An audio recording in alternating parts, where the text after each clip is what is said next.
What did you notice if something seemed off about Mom? They say you, who does nothing, shouldn't interfere. Siblings may be different, but how could I stay silent when our beloved mother isn't herself, and my brother tells me to stop sticking your nose in our business, even though he only sends $100 a month? Families come in various forms, and in my case, our father wasn't around. I have no recollection of him. He passed away in an accident shortly after I was born. Mom, who continued to cherish his memory, never remarried and single-handedly raised my brother and me. Undoubtedly, she faced countless challenges, yet she shielded us from any hardship, always wearing a smile. Now, as an adult, I'm determined to repay her boundless kindness in any way I can. I'm Lisa, a 43-year-old mom juggling work with raising my high school-age son. My older brother, Mike, at 45, is married without children.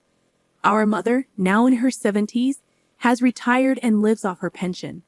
Initially, I found solace knowing she resides with Mike and his wife, as our visits are limited to Christmas holidays. From afar, it seemed they got along well, and Mom enjoyed a serene retirement. However, recent societal circumstances have heightened my concerns.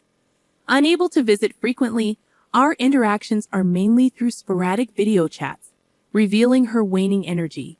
Despite her age, I believe she needs a checkup, but she's hesitant. Thus, I've made the decision to reach out to Mike. Mike, it's been a while. I need to discuss Mom.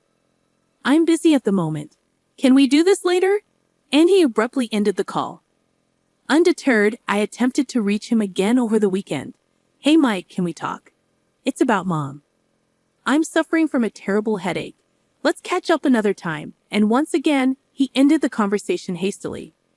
If I send a text, it's simply left on read, dismissed without acknowledgement. If this pattern persists, even my patience will wear thin. If he's occupied or unwell, he could always return the call when he's free. Couldn't he? Even if he prefers not to talk, a simple reply to the text would suffice. Yet, I mustn't be overly demanding. After all, they're the ones looking after our Mom. Although I'm unable to physically care for her, I contribute by sending money. Every month, I allocate $2,000 from my salary to support Mom. I've never explicitly informed my brother Mike about this, though I find it hard to believe he's unaware. Perhaps it's time for a heartfelt conversation with Mike one day soon. Lost in contemplation, my train of thought was interrupted by a ringing phone. Surprisingly, it's from my sister-in-law. That's uncommon.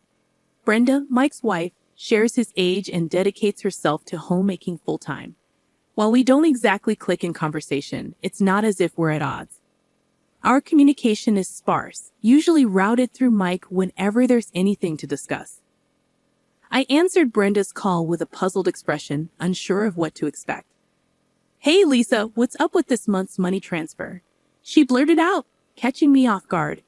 It irked me how direct she could be, but her question served as a stark reminder that I had missed the usual date for the money transfer. So Mike and Brenda were indeed aware of my contribution. I mused. Simultaneously, I couldn't shake the suspicion that Brenda might be the one overseeing it all. I apologize. It slipped my mind with everything going on. I'll ensure it's transferred by this weekend. You know, you can transfer money online nowadays. We're looking after your mother, you know. It's not like we're doing this as volunteers. I don't see it that way. I'm always thankful to Mike and you, Brenda. Seriously, just because I'm a homemaker, it's as if all the responsibility for looking after Mom has been dumped on me. You two siblings are just awful, Brenda's words stung with bitterness. Yet I couldn't refute them. It appeared that Mike was genuinely occupied, but from Brenda's perspective, it seemed like endless grievances as she grappled with managing everything at home while I, miles away, appeared to neglect my duties towards our mother. If you're not going to take action, at least make sure to fulfill your part. Transfer it by tomorrow. Understood? Brenda's directive was firm. Yes, I understand, I replied, feeling the call end abruptly. She had a point. Unable to contribute in any other way, ensuring my payments were punctual seemed like the least I could do. The following day, I informed my workplace that I would be tardy and hurried to the bank to arrange the transfer. A few days later, my mother's name flashed on my phone screen. I answered, curious if she was calling to confirm the deposit. "Hey Mom, how's everything?" "Lisa dear, I hate to trouble you, but could I ask for a bit more money, just this once?" What? What? My mother's request left me speechless. After ending the call, I sprang into action. With my husband's approval, I requested paid leave from work. Once everything was arranged, I boarded a plane bound for my childhood home in a distant land. "Mom, what's happened?" I was speechless as I encountered my mother, who had come to welcome me upon my arrival home. Though difficult to discern over video calls, seeing her in person after several years, it was evident she had shed a considerable amount of weight. "I know she's getting older, but her weight loss is concerning," I muttered to myself. "Aren't you hungry?" I inquired. "I do feel hungry, but there's nothing to eat," she confessed. "What? But why? Is money tight?" I asked, puzzled. "We're strapped for cash, so there isn't much food," she admitted. "No money?" "Wait, Mom, have you been preparing meals?" My concern deepened. "No, Lisa's the one cooking. But with just a cup of noodles every night, I've naturally lost weight," my mother explained. "And Lisa? Is she eating the same way?" I inquired. "She claims she mostly eats out and only eats at home when Mike is around," my mother replied. "This doesn't make sense. She has the means to eat out, yet she allows you to have such meager meals," I remarked, feeling frustrated. "Mom, if cooking is difficult, why not consider takeout? It could even be a chance for you to get out and get some fresh air," I suggested. "I wish I could, but we simply can't afford it," my mother confessed sadly. "You don't? What about the $2,000 I send each month?" I questioned, taken aback. "Well, Lisa uses it all for the monthly expenses," my mother revealed. "What? What kind of expenses?" I pressed. It wouldn't be fair to place all the blame on my mother. Her judgment might not be as sharp as it once was. "The issue lies with my brother and his wife," she explained. "What in the world are they doing?" Frustrated, I decided to confront my brother and his wife when they returned home. "Why are you here?" were the first words out of my sister-in-law's mouth as she walked in. "It's been a while, Brenda." "I hope you've been doing well," I greeted her. "What's with the sudden visit? You know it's rude to just drop by, right?" Brenda retorted sharply. "I didn't mean to impose, but I'm here now." "Where's Mike?" I inquired. "Just leave. You're in the way. Get out before Mike gets back," Brenda insisted impatiently. I suppose it's understandable if they're annoyed with me, but why are they so eager for me to leave? I pondered silently. Just then, my brother Mike, looking exhausted from overtime work, entered the room. "Why are you here?" Mike's greeting echoed Brenda's sentiment. With a wry smile, I informed them that we needed to have a discussion. "What's there to talk about?" Mike questioned. "It's about Mom," I replied. "Mike, how much do you know about Mom?" I inquired further. "What's going on with Mom?" Mike's concern was evident. "Well, Mom has been surviving on just a cup of noodles every night," I disclosed. "Did you know she wasn't eating anything else?" I pressed. "What do you mean? Mom's only having noodles?" Mike seemed startled. Brenda, you're being rather loud," I interjected gently.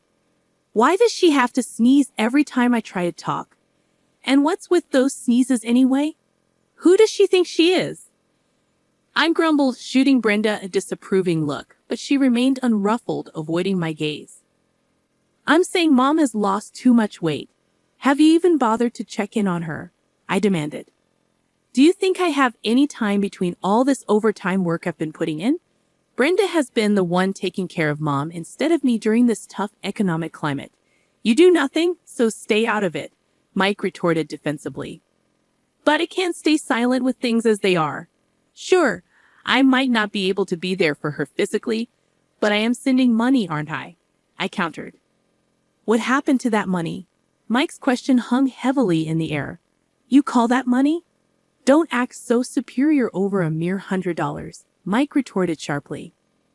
His words hung heavily in the air, sending a jolt of surprise through me. "What?" I exclaimed softly. If it were true that I was only sending $100, Mike's accusation would be justified. But that wasn't the case. What do you mean? I've been sending $2,000 every month, I countered. What? Mike's response was equally startled, punctuated by a loud noise. Brenda, suddenly standing up from her chair, interjected. Well, it's getting late. How will we call it a night? You must be exhausted, Lisa. Your presence is upsetting the family's harmony. It's best if you go home.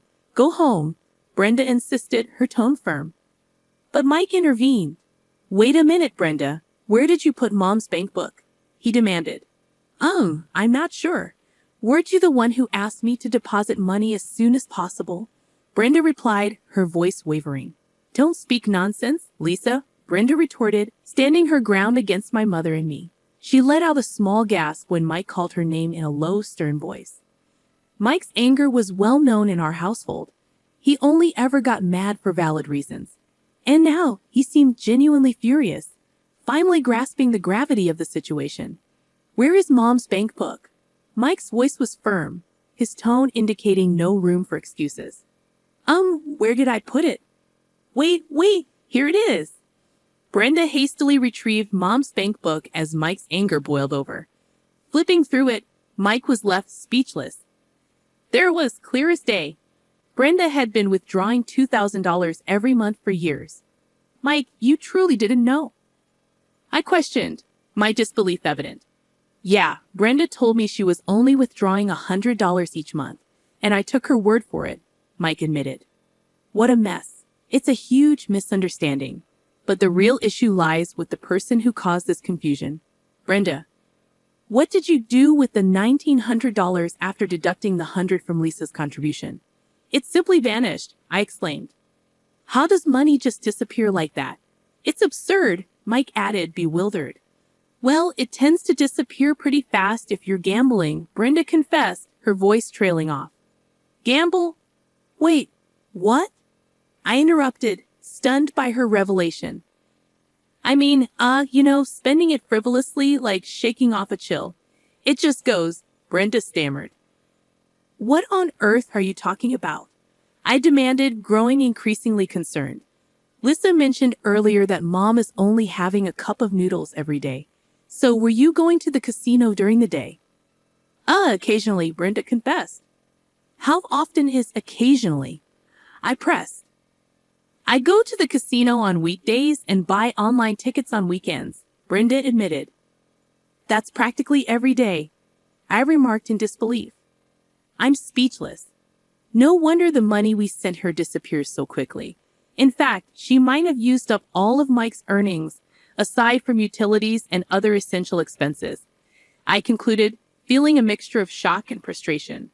It seems Brenda hasn't just squandered Mike's income and my contributions.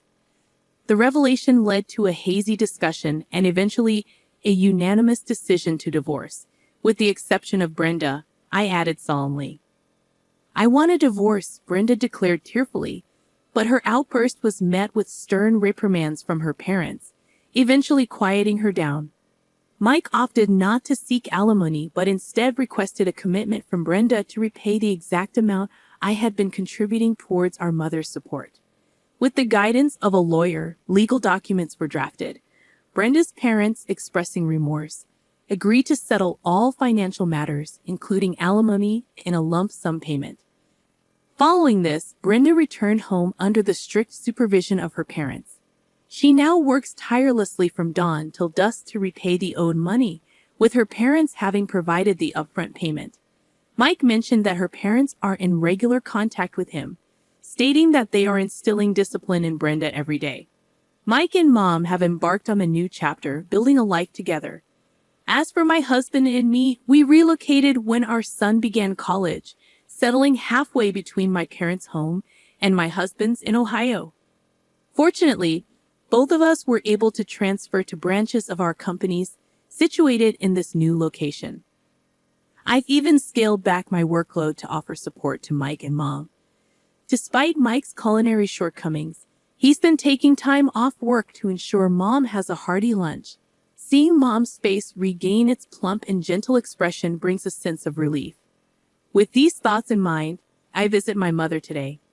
Mom, may you live a long and healthy life, I express, hoping for her well-being.